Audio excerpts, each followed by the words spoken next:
So now we'll study about oligohydramnios and polyhydramnios. There are two index जो हमें याद करना है, that is amniotic fluid index and SVP. ये दोनों चीज़ें हैं क्या और नॉर्मल वैल्यू क्या है, पहले वो जान लेते हैं. Normal value amniotic fluid index जो है amniotic fluid index, उसकी नॉर्मल वैल्यू है 5 to 24 centimetre and SVP that is single deepest vertical pocket, it is 2 to 8 centimetre. याद रखो, ठीक है. AFI इज़ 524 सेंटीमीटर जो नॉर्मल वैल्यू है और SVP 2 to 8 सेंटीमीटर. अब SVP हम USG में कैसे चेक करेंगे? जस्ट इमेजिन कि ये USG है और लेफ्ट अपर क्वाड्रेंट में चेक करेंगे, उसमें ये बेबी है और ये थोड़ा पाउच जैसा दिखेगा. सो जैसे आपको पाउच दिखे आप फ्रीज करो और ये मेजरमेंट लेंगे हम. ये मेजरमेंट इसे बोलते हैं SVP. जो पॉकेट है उसमें हम मेजरमेंट लेंगे, ठीक है. So that is called as SVP. Now we know the normal value of AFI, that is 5 to 24 done and SVP 2 to 8. So oligohydramnios if AFI is less than 5 और SVP is less than 2 and फिर causes कुछ आएंगे, that is mild cause. Most common cause for oligohydramnios mild, ठीक है, mild की बात कर रहे हैं. Most common cause for mild oligohydramnios is idiopathic and most common cause for severe oligohydramnios is renal fetal anomalies. ये याद रखो, ठीक है. इडियोपैथिक तो पता है कि माइल्ड कुछ करेंगे नहीं हम, लेकिन जो सीवियर उसे याद करना है. Renal, remember renal. रीनल में क्या, तो renal agenesis and posterior urethral valve, ठीक है. रीनल एजेनेसिस का मतलब है कि रीनल के लिए जो स्ट्रक्चर्स हैं, ऑर्गन्स हैं, वो फॉर्म नहीं हुए.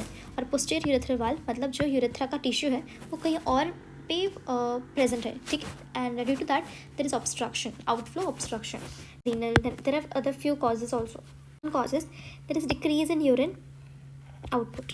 ओके, पहला है यूरिन आउटपुट जो डिक्रीज हो गया, उसमें ड्रग देंगे हम, एज इनहिबिटर्स और एंडोमेथासिन. याद कर लो, ठीक है. Now we have decrease transduction across the placenta. क्यों डिक्रीज क्यों हुआ? क्योंकि प्लेसेंटा स्मॉल हो गया यहाँ पे. And the causes are PIH, IUGR एंड UPI. Done. Now there is other causes, decrease in volume of amniotic fluid. क्यों? पोस्टर्म प्रेगनेंसी ऐसे याद करो कि जैसे स्टार्टिंग टर्म में है पहले ज़्यादा रहेगी, उसके बाद धीरे धीरे एमनियोटिक फ्लूइड कम होता जाएगा. सो पोस्ट टर्म अगर है तो ऑब्वियसली कम हो जाएगा. फिर प्रीमेच्योर रप्चर ऑफ मेम्ब्रेन, तब कम हो जाएगा. कुछ लीकिंग हुआ, एमनियोसेंटेसिस जो प्रोसेस करी हमने, उस प्रोसेस के दौरान उसके बाद कुछ भी हो, तब लीकिंग अगर हो रहा है बॉडी में, तो उसकी वजह से एमनियोटिक फ्लूइड ऑब्वियसली कम हो जाएगा. Then chromosome anomaly, remember 69 chromosome, that is triploid. Done. So याद हो गया हमारा oligohydramnios. Now we have polyhydramnios. Polyhydramnios AFI is more than 5 and SVP is more than 8 and same. Mild अगर है तो इडियोपैथिक, लेकिन अगर सीवियर है, सेम सीवियर, तो कुछ एनोमली प्रेजेंट है यहाँ पे. तो कौन सी anomaly? GIT anomaly. Okay, GIT fetal GIT anomaly. Sorry, GIT में कौन सी एनोमली प्रेजेंट है? Duodenal atresia, then we have oesophageal atresia, cleft palate. Now just remember कि ये कैसे क्या याद करोगे. देखो, अगर एट्रेजिया का मतलब कुछ नैरो या फिर ब्लॉक हो गया, ठीक है. अगर कुछ ब्लॉक हो गया डियोडेनम में या फिर इसोफेगस में, तो वो स्वॉलो नहीं कर पाएगा, ठीक है. स्वॉलोइंग नहीं कर पा रहा है. अगर स्वॉलो नहीं कर रहा तो बाहर चीज़ें बाहर रहेगी, फ्लूइड बाहर रहेगा. क्लेफ्ट पैलेट सेम, स्वॉलो नहीं कर पा रहा, उसकी वजह से क्या होगा कि फ्लूइड बढ़ेगा बाहर. सो इसकी वजह से पॉलीहाइड्रामियोस हो गया. नाउ एज वी सॉ ओलिगोहाइड्रामियोस में यूरिन आउटपुट कम हो रहा था, यहाँ पे यूरिन आउटपुट बढ़ रहा है. ओके. सिंड्रोम कौन से? Bartter syndrome, diabetes, twins, fetal anaemia कौन सा? Thalassaemia, RH negative, parvovirus infection. Twin एक ऑब्वियसली याद रहेगा, ट्विन है तो ज़्यादा फ्लूइड रहेगा, डायबिटीज़ ज़्यादा फ्लूइड रहेगा. You have to remember this Bartter syndrome याद रह जाएगा. और this blood related disease fetal anaemia, that is thalassaemia, RH negative, parvovirus infection. Now we have increased transduction. यहाँ पे डिक्रीज हुआ था, यहाँ पे इंक्रीज हो गया.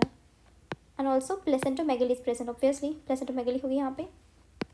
एंड सेम कुछ यहाँ पे एक्स्ट्रा कुछ कॉजेस याद करने की ज़रूरत है नहीं. सेम कॉजेस यहाँ पे रिपीटेड है. जो यूरिन आउटपुट जिसकी वजह से बढ़ रहा था, सेम यहाँ पे भी प्लेसेंट ट्रांसडक्शन उसी की वजह से बढ़ेगा, that is twins, diabetes and RH negative. Now this transduction is across the plus. Now we have one more, that is increase transduction from fetal skin. ये दूसरा वाला कॉज है, from fetal skin. And the causes are neural tube defect and abdominal wall defect. बच्चे का skin involve है, बच्चे की body involve है, न्यूरल ट्यूब डिफेक्ट या फिर एब्डोमिनल वॉल डिफेक्ट, उसकी वजह से ट्रांसडक्शन इंक्रीज हो गया है. And it causes polyhydramnios. And chromosomal abnormality we have trisomy.